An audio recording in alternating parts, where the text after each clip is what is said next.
right, back here, and there.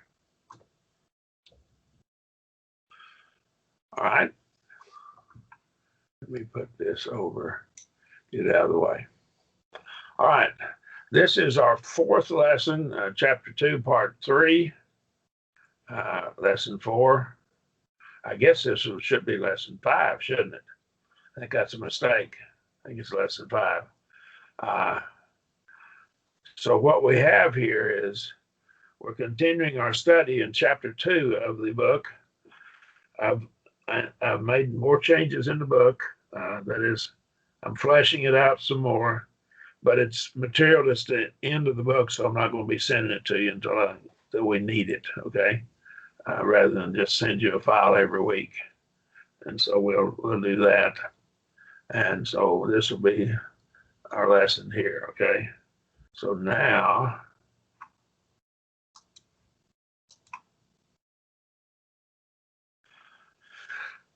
I made a mistake last week. This slide should have gone on the end of the last week.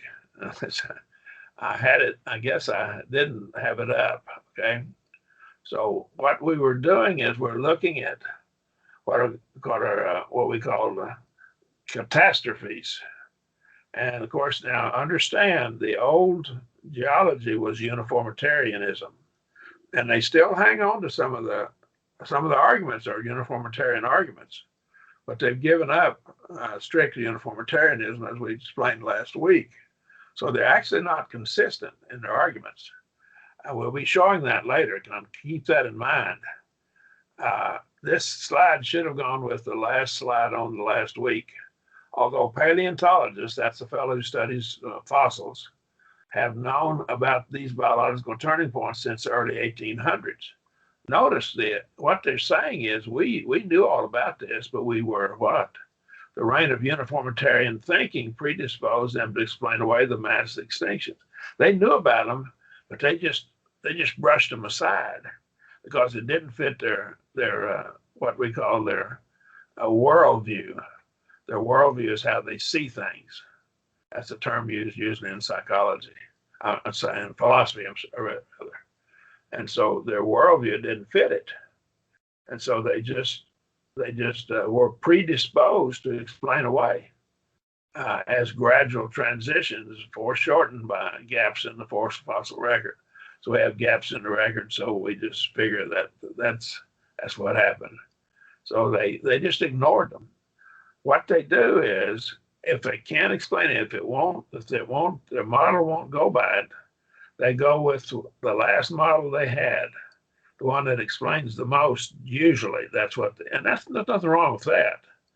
But you need to understand, if your model doesn't work, you need to look for some changes in your model, how to fix it. There's something wrong with it. Any questions? But here we almost see dishonesty in this. Say, they ignored it. They were predisposed to explain them away. So that's almost dishonesty. It's virtually pretty close to being dishonest. Now then, we're going to see some dishonesty in this. It is a widespread view among geologists. Now, this quote here, these are quotes from mostly atheists. Widespread view among geologists that uniformitarianism, as developed by Charles Lyell, remember he's the fellow that started this. Hutton actually started, but Lyell made it popular. Charles Lyell in the first half of the 19th century, that would be the 1800s, about 1830, provided an essential anecdote. So it's a way of getting rid of to biblically inspired ad hoc catastrophism, in other words, the flood in the 18th and 19th centuries. So this was the antidote to it. That's how they answered it, see. And so this was how they answered the flood. But you understand here now, what he's admitting here is, he's going to admit that all of these arguments we used against the flood, we found out now they were wrong. So, and I find that interesting. He says, however, Gould, that would be Stephen Jay Gould, has also shown that this interpretation does injustice to the scientific catastrophists. So he says there's they're arguing that there's scientific catastrophism. That is, scientists have come up with and found some catastrophes. I believe there were a number of catastrophes, but I think the bulk of them occurred all at this in the same year, the year of the flood. But we'll be developing that as we go through. All right. He also points out, and Alvarez goes on, that Lyell used a rhetorical trick. So he admits it's a rhetorical trick. Now, rhetoric is how you convince people, and it's a way of convincing. It's the term used for convincing people. Now, there's several ways you can convince people, but we won't get into what rhetoric is all about. But a rhetorical trick of giving the same name to a very different concepts of substantive and methodological uniformitarianism in order to push a rigidly gradualistic view of geologic process, which can now be seen to be far from correct. So what he was pushing, and he was using a rhetorical trick. Now, what is his rhetorical trick? Well, he was using the term uniformitarianism, and he was pushing that view, and he was using a term that's very close to the word unity or uniformity. Now, is there uniformity? Yes. Uniformity means we have the same laws. The laws of nature are the same throughout. So that's the point he's making here. He's using a perfectly good word and then attaching it to something that we all believe in. Or at least I believe that the laws of science, the laws of physics apply throughout the whole universe as far as I can tell. Now, there may be some black holes or something where stuff gets weird, but basically, you go to Mars, you're going to have the same law of gravity in places throughout the universe, I believe. So, and most scientists take that position, okay, that they're uniform. It's called the principle of uniformity. And then so uniformitarianism right up here sounds a whole lot like uniformity, see? That's his point. Any questions? Anybody? I think some other ways that they've done this, they use the word evolution pretty loosely. And so we can see that. And I believe in microevolution, that is, God put within the genes the ability to do some adapting to their surroundings. But he didn't have, and there's no such thing as amoeba to man evolution. That's macroevolution, right? All right, now, the humanitarian is a fellow, I'll use another illustration, it's not in the book, but humanitarian is a fellow who likes people and he takes good care of people. He does good things for people. But humanism, see, sounds a whole lot like it. So the humanist, he latched on and to a very good word, humanitarian, and it sounds like it. And people say, well, you got to be a humanitarian. So that's humanism. Well, they're not the same thing. They're completely different. Any questions or comments there? I've just given another illustration of how they use words that sound like good words. To be a humanitarian is a good thing, but to be a humanist is to be an atheist. Okay, humanism is atheism. We now realize, he goes on, the Earth has evolved. Well, evolved is not a bad word. Things have changed. Well, that's true. It has changed. That at least some past conditions and processes are quite different from those of today.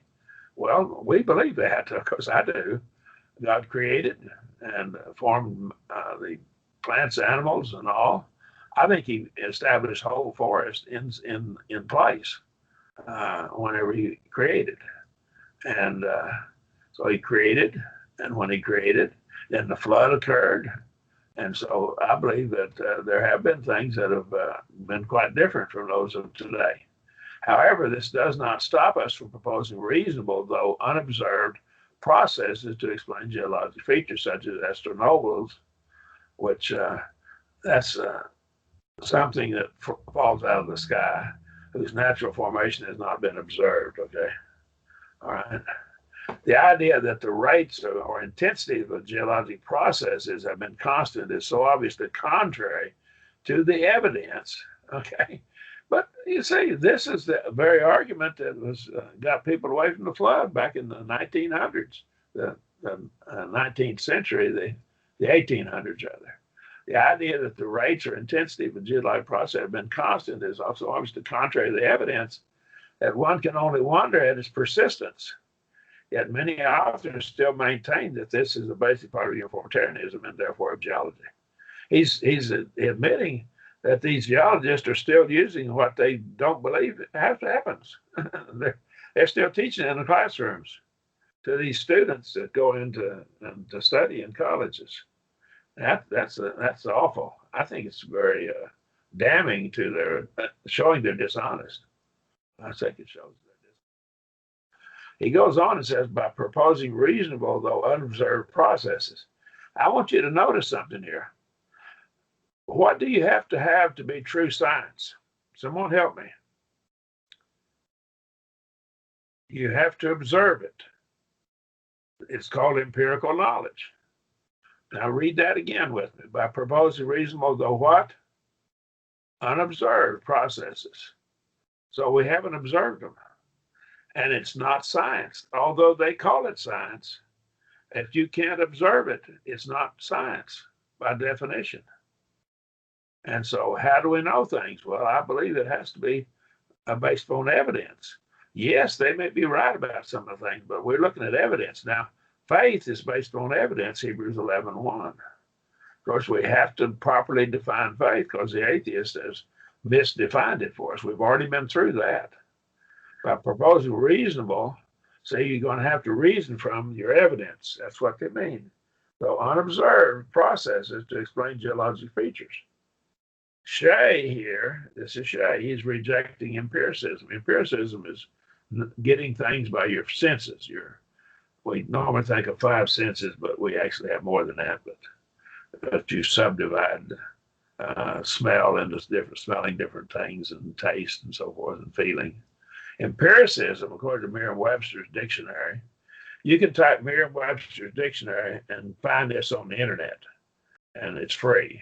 Empiricism is the practice of relying on observation and experiment, especially in the natural sciences. So what right here, that's what we're dealing with, and that's empiricism. Now, empiricism basically is the view that when it's gone to seed is the view that that's the only way we know things. Most empiricists say that that's only that's the only way we know anything is by actually observing it and experimenting with it. So they kind of worship science. Now, I believe science is really good, and it has a lot to give to us. It's done a lot of good for us. But we can get too much into it and trusting it too much. Empiricism is the basis of the scientific method, and there's nothing wrong with it. If we just say, okay, I'm going to learn things by experiment, by observation, that's good. Nothing wrong with that. But if I say that's the only way I know anything, then I'm a strict empiricist. That is, that's the only way we know anything, which I believe is wrong. 2 Peter 3, verses 1 through 2. This is now, beloved, the second epistle I write unto you, and in both of them I stir up your sincere mind by putting in remembrance that you should remember the words which were spoken before by the holy prophets and the commandments of the Lord and Savior through your apostles. Now notice, knowing this first, that in the last days mockers shall come with mockery, walking after their own lust, and saying, where is the promise of his coming? For from the day that the fathers fell asleep, all things continue as they were from the beginning of the creation. That right there, all things continue as they were from the beginning of creation, is almost uniformitarianism. It's almost a word-for-word statement of uniformitarianism. And so this is what they're saying. And they've been saying it for a long time. Of course, he goes on and says they reject the idea of a flood. For this they willfully forget. Say they purposely, they just don't want to remember it. That there were heavens from of old and an earth compacted out of water and amidst water by the word of God. That's the flood, by which means the world that then was, being overflowed with water, perished. Now, I want you to notice something. He describes the flood as an overflowing of water.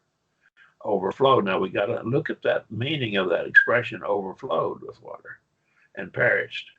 But the heavens that now are and the earth, by the same word, have been stored up for fire, being reserved against the day of judgment and destruction of ungodly men. What did God promise Noah when he gave the rainbow? He promised not only Noah, but the animals. He promised that we won't destroy the world again by water. He didn't promise he wouldn't destroy it with fire. But he did promise he wouldn't destroy it with water. So it's going to be destroyed the second time with fire. And of course, that's the end of the world. I believe that's the end of, I think the physical universe will cease at that time. That's what I think. Any questions or comments? The flood helps to account for the geologic formations which we can observe, or that we can observe, such as sedimentary rocks, coal, limestone, and fossils. I believe that it will explain all of them, okay? The geologic formations which exist can be readily explained by the great flood in Genesis 6 through 9. I call it Noah's flood one time, and one guy said, well, it's not Noah's flood. Yes, it was. He was associated with it. He didn't cause it, but it's linked with Noah, that flood. There have been other floods, but there's one that Noah had, okay? And he was saved. He saved our race is what he did, our grandfather Noah. No doubt some sediments, there may have been sediments deposited prior to and after the flood. There have been sediments after the flood. We know there have been. The basins on the rivers are dumping sediment into the ocean. But I would say that the amount of sedimentation both before and after the flood is small, it's minuscule compared to what was deposited during the flood. Now, there is a view that some hold that when we go into the Genesis 1, the land, dry land appeared. Some think that at that point that the land rose out of the oceans and that God in the creation. There may have been sedimentary rock, some sedimentary rock at that time. If there is sedimentary rock of that nature, it won't have any fossils in it because there weren't anything that God had created that was living at that time. So if we found sedimentary rock without fossils, it would be something that was in Genesis 1. That's what would be my conclusion. But I don't think you're going to find very much, if any, of that. Okay.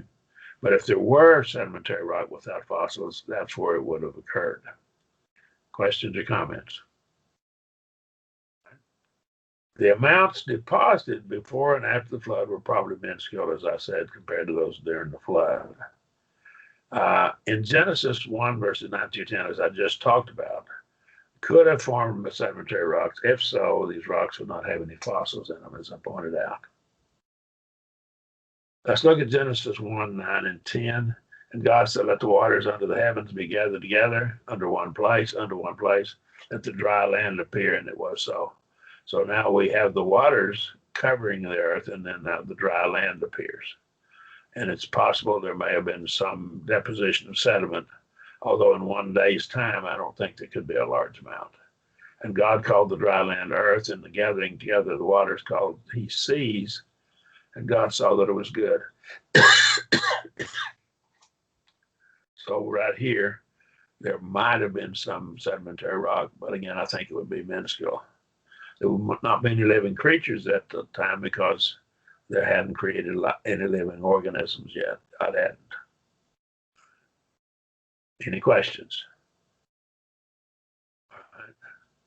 In order to battle atheism, the Christian must have the proper interpretation of the first 11 chapters of Genesis, including the question set forth by this author on the flood. Of the two systems, uniformitarianism, catastrophism, strict uniformitarianism, substantive uniformitarianism, is being rejected by many atheistic scientists. At this point, it's being rejected.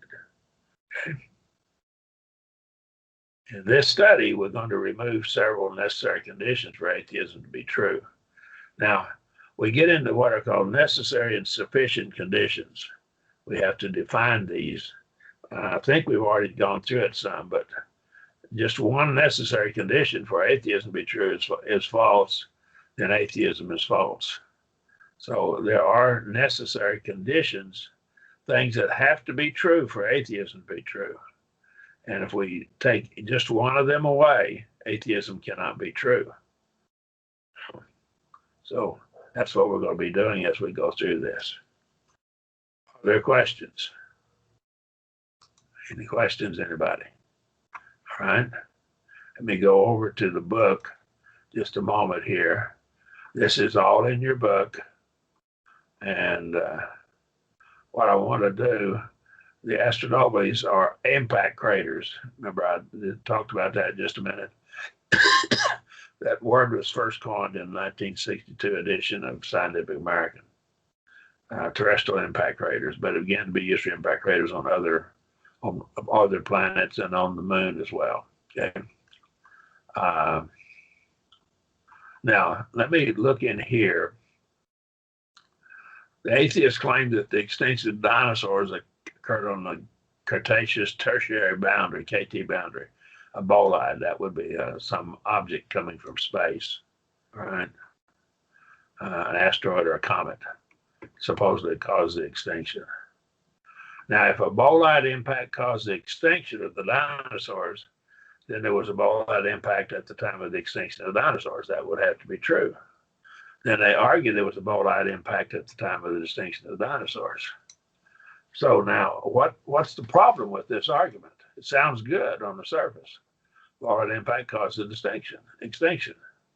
Well, what they're doing is they're affirming the consequent. And in logic, that's a fallacy.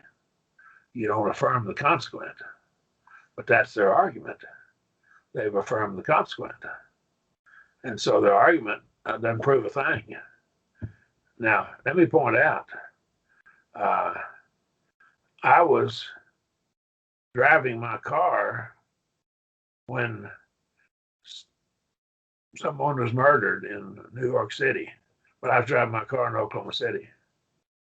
So, if I murdered someone in New York City, then, we could make an argument out of it. But the fact that someone could have been killed by a car impacted them and killed them by an automobile to murder somebody, and you could argue then that I was driving a car, so I must have murdered somebody in New York City. Well, I wasn't even there, see? And so right here, just because you had a bolide impact at the time of the extinction doesn't mean that that bolide impact caused it. All right? Now, it may or may not have caused it, see? So this right here is sufficient.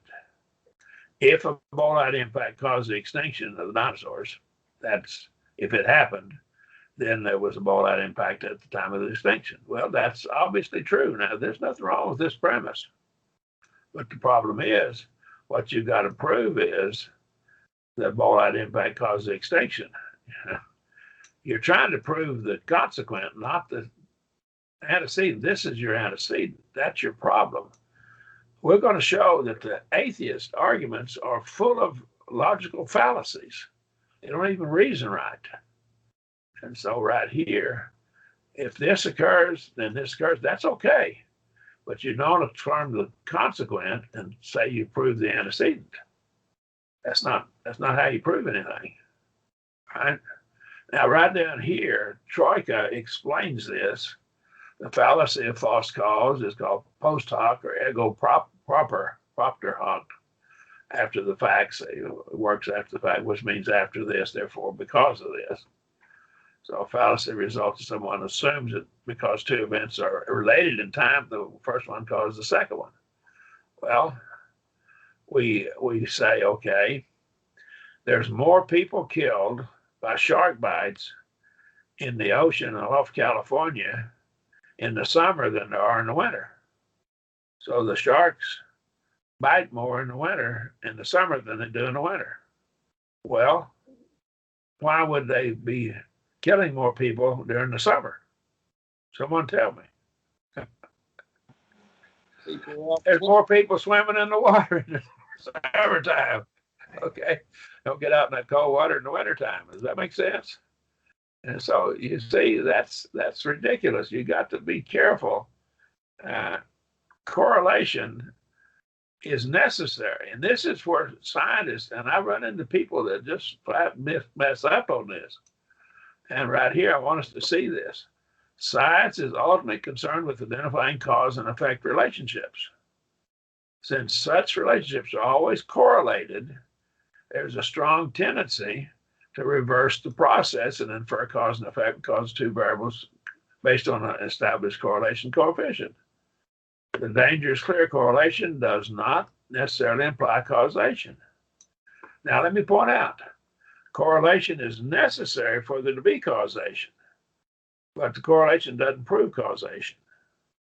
Two variables simply may be correlated with a third variable, as in the case of the positive temperature correlation between water temperature and the incident of drownings off the coast of California. More people drown when the water is warmer. Why? Well, probably because more people are swimming when the water is warmer. Does that make sense? Any comments or questions there?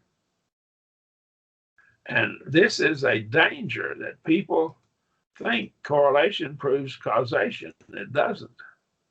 Now, whenever we take an argument, we say if P, then Q. P is a sufficient thing. If P is true, then Q has to be true. All right, if it's sound. And right here, and so if we could say this, if the temperature of water causes more people to drown, the warmer the temperature, then you're going to see more people drowning when the water gets warm. Well, that's true, but the temperature of the water didn't cause them to drown. It was that there's more people in the water whenever it's warmer, and there's more chances of being drowned. And of course, now actually cold water can make you cramp quicker. Okay, so there could be other causations. So we have to be real careful because and the scientist, a good scientist knows whenever he performs an experiment, he's trying to find correlation. If he doesn't find correlation, his hypothesis is wrong. And we'll be seeing that later. And so that's the true science would say, okay, we don't have causation just because we have correlation. If we have causation, we have correlation, but we may have correlation for other reasons. Okay. Now, let me illustrate this. For many years, they said there's a link between smoking and lung cancer, right? Well, the tobacco companies would argue, well, you haven't proven it by science. Well, technically they hadn't. There was a linkage. There was a correlation. But at some point, you keep ruling out other causes for it, and you keep coming back to the tobacco. Other things can cause it too, but what they run into is, and that was the tobacco company's escape from it. You haven't proven it. And technically they hadn't. They just showed a strong likelihood that there was a linkage. And so that's what we run into. We have to be very, very careful. And true science, a good scientist understands this.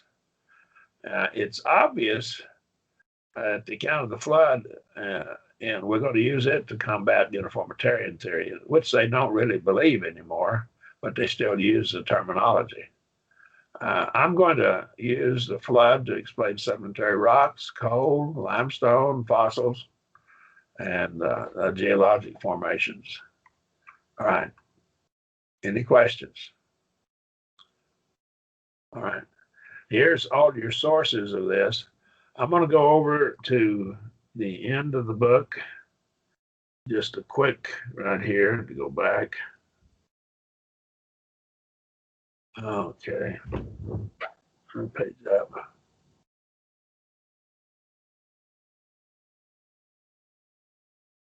I want you to be done, and I've added some more to this. I'm convinced that the Septuagint has the correct text of the for the Canaan in the Genesis 11:12 through 25. I think the Masoretic text is probably wrong. That's the conclusion I've arrived at. And I put this in, and so it's in there. You can have it later, but we'll come back to it at some time in the near future. Okay. Are there questions? Any questions? All right. I'm going to do this then. This class is going to be a little shorter tonight because I came to the end of my material. Unless you have questions. Okay. All right. Okay.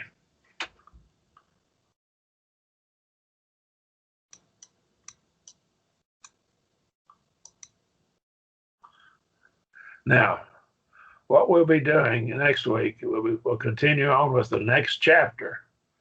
So you need to study that next chapter. Okay.